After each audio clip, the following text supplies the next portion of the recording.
la comunicación con Fernando Barrientos, politólogo y doctor en ciencia política, para conversar con él sobre este informe de gobierno del presidente Andrés Manuel López Obrador, el quinto que ofrece para todos los mexicanos.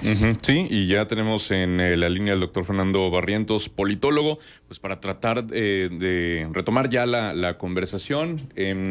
A las 8 de la mañana empezamos, por una dificultad ahí de la señal no pudimos, pero ya está con nosotros.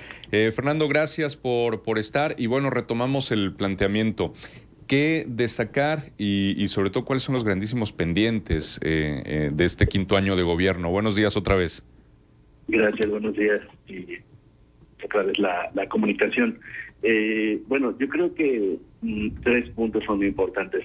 El primero, como decían al inicio, pues un informe de gobierno es un ejercicio de rendición de cuentas.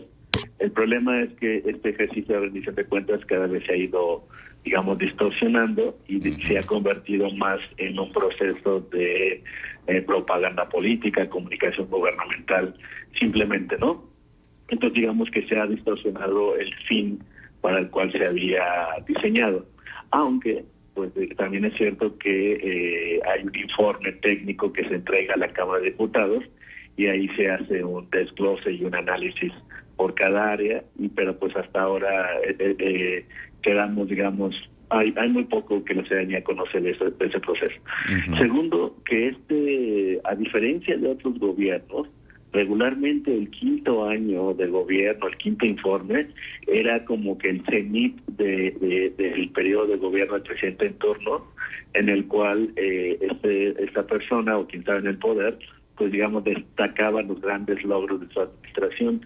Y paradójicamente este gobierno, quizá porque ha saturado a la ciudadanía de comunicación política, estando todos los días en los medios, pues no parece, digamos, tener este impacto.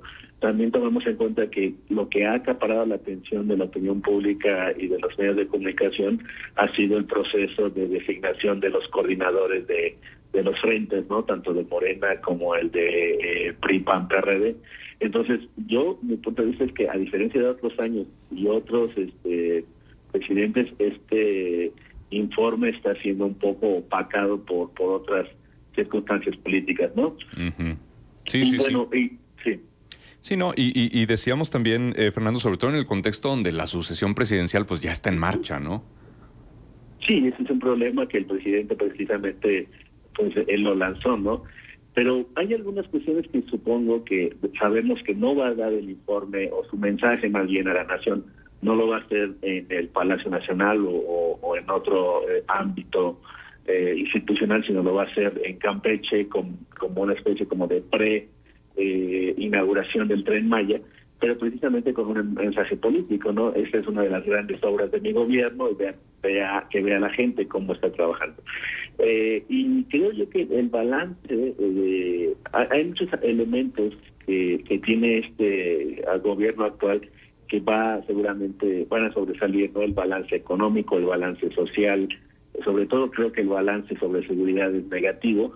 Probablemente el balance económico sea algo de lo mejor, ¿no? Digamos, el dólar, digamos, el peso fuerte frente al dólar, una alta inversión extranjera directa dentro de los últimos años, ¿no? Que ha sido muy importante, que es como el aumento sostenido del salario mínimo. Es decir, hay algunos aspectos positivos que podrían destacarse de este gobierno y que desafortunadamente pues quedan opacados por toda la otra parafernalia política, ¿no? Sí. En ese sentido, Fernando, también el tema de la seguridad, que siempre fue una deuda, sobre todo de parte de un gobierno que prometió dar un giro de timón a la estrategia, atender las causas sociales que generan esa violencia, que bueno, desde ese enfoque, por supuesto que hay que hacerlo. Sin embargo, los resultados no van a ser a corto plazo, y sin embargo, ese enfoque además no cambió del todo, porque se siguió militarizando al país, se extendió la presencia de las Fuerzas Armadas en labores de seguridad pública, porque bueno, pues no había nada más de qué echar mano. Se creó la Guardia Nacional con mando militar, se quitaron los apoyos Fortaseg, por ejemplo, a las policías locales. Es decir, uno de los fracasos que se señalan de este gobierno es en materia de seguridad, pero también en salud, por todo lo que vimos, la desaparición del Seguro Popular, el fracaso que fue el INSABI, ahora con este IMSS Bienestar, que siguen habiendo muchas deficiencias de infraestructura, el tema de los medicamentos y su desabasto, los insumos y demás. En fin, esos serían como dos de los grandes hierros, sobre todo también en el contexto de la pandemia que agravó muchas cosas. ¿Qué se rescataría? Porque la intención de combatir la corrupción, pues claro, es buena, es loable, lo tienen que hacer todos los gobiernos. No se ven resultados concretos necesariamente en ese sentido tampoco. ¿Qué se rescataría, Fernando? Pues es que yo creo que el balance global es negativo. Los elementos que señalas yo coincido totalmente. México sigue estando entre los países con mayor corrupción, la inseguridad está absolutamente desbordada, no hay una estrategia de seguridad coordinada, es decir, se piensa que simplemente la centralización y la militarización resolverían el problema y ya nos dimos cuenta que eso no sucede, ¿no? Pero, y evidentemente, pasando a la cuestión de los temas sociales, el informe del Coneval, el último, señala que hubo un porcentaje de personas que salieron de la pobreza extrema. Sin embargo, este porcentaje de personas que salieron de la pobreza extrema, o que al menos así se contabilizan, están desprotegidos de servicios sociales. Por ejemplo, ya lo comentaba también, no ha aumentado la cobertura en salud, no han aumentado las personas que ingresan, digamos, al ISSSTE y al IMSS de manera formal, a pesar de que hay esfuerzos para ello, ¿no? Entonces sí hay un balance negativo en este aspecto. Ahora, digamos, ¿cuáles son los aspectos más o menos positivos, como decía yo hace rato? Hay efectos indirectos que han beneficiado al actual gobierno. Por ejemplo, la economía mundial no ha generado, digamos, grandes sobresaltos, y esto ha permitido que, digamos, se mantenga una tasa de crecimiento del empleo más o menos estable. El peso fuerte frente al dólar hace que nuestra moneda sea lo que llaman los economistas una moneda líquida, porque es de libre flotación. Entonces es una moneda que se compra en el extranjero y entonces es una moneda que, digamos, está fortalecida. Eso beneficia a los empresarios porque pueden adquirir mejores insumos para la industria. Ojo, esto es muy importante. México es de los países que en los últimos años ha tenido el mayor porcentaje de ingresos de inversión extranjera directa.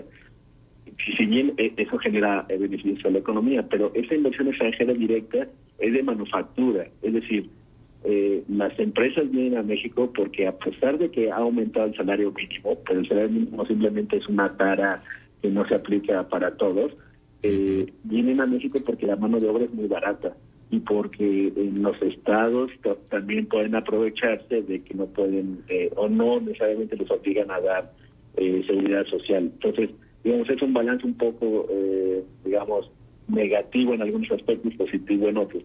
Y una cosa que ha beneficiado indirectamente también este gobierno, y además lo han presumido, pero no deberían hacerlo, es el aumento de las remesas constantes. Exacto. México sigue estando entre los 3 países, India, Brasil y México, que reciben remesas de Estados Unidos, y pues eso es flujo de recursos que inyectan a la economía y que se van al mercado de consumo, a la construcción y demás, digamos. Sigue siendo pareciera positivo, pero ojo, y con eso termino. México sigue ocupando entre el 6º y el 7º lugar de homicidios dolosos y está entre los primeros países que tienen las más altas tasas de feminicidios. Es decir, cuando hacemos un balance, aunque queramos ver cosas positivas, que las hay también, desafortunadamente la balanza se va del lado negativo. Exactamente. Ahora, esta reticencia del presidente, digamos, a encontrarse, por ejemplo, con legisladores, porque va a ser la secretaria de Gobernación, Luisa María Alcalde, quien dará el mensaje al entregar el 5º informe al Congreso. Luego se dice, bueno, es que luego los secretarios van a la glosa del informe con legisladores y a responder preguntas y demás. ¿Hubiera sido positivo que el presidente fuera a dar el mensaje ante el Congreso? ¿O no crees que fuera necesario, Fernando? Pues es que esto ya no se ha hecho desde la época de Calderón y otros, pues por la situación de gobierno dividido. Pero yo creo que este presidente ni siquiera lo hace pues porque desde su punto de vista, considera que el estar todos los días en la mañana frente a una cámara, pues es suficiente comunicación para informar, ¿no? Sí. En realidad es propaganda, pero bueno. Lo otro es que yo creo que también está utilizando pues los mecanismos institucionales que tiene a su cargo, ¿no? Que es, primero, no lo obligan a asistir al Congreso, políticamente sería lo adecuado, pero desde que ganó la presidencia no se ha reunido, que yo tenga, que yo me acuerdo, no se ha reunido ninguna vez con el líder de la oposición, a pesar de que lo han llamado. Ojo, recordemos que Xochitl Gálvez, cuando se acercó al Palacio Nacional para pedirle derecho de réplica y no la recibió, fue el detonante que la llevó a donde está ahora, ¿no? Uh-huh. Es decir, esta reticencia también está empezando, esta reticencia a no querer reunirse en los espacios políticos, institucionales como el Congreso, el Senado, con los líderes de oposición, pues ya le está empezando a pasar factura. Él se ha convertido en cierta forma en el principal promotor de esta nueva candidata, ¿no? Uh-huh, exactamente, muy bien. Pues ahí está entonces. Fernando, qué bueno que pudimos retomar la conversación y bueno, si así nos lo permites, seguiremos acudiendo a ti para analizar pues estos temas del país. Muchísimas gracias por estar de nuevo con nosotros. No, gracias a ustedes y como siempre, estoy a sus órdenes. Muchas gracias, Fernando. Hasta luego. Buen día.